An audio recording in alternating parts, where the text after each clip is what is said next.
הישג שני, ביצרנו את הגבולות שלנו.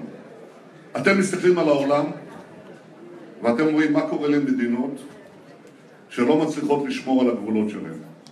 הן מוצפות גם בטרור וגם בגלים של מסתננים בלתי חוקיים, והדבר הזה מערער אותם, מחליש אותם. אנחנו ערים לדבר הזה. אתם יכולים לזכור שבגבול סיני, לא לפני הרבה זמן, אנשי דאעש ירו על מסוק שלנו, בחדירה קרקעית פרצו לשטחנו, אנחנו חיסלנו אותם. אבל אנחנו עמדנו מול ריכוז של טרור של דאעש בסיני, ובלמנו אותו. אותו הדבר גם בצפון, בלמנו אותה גם בגולן. איך בלמנו?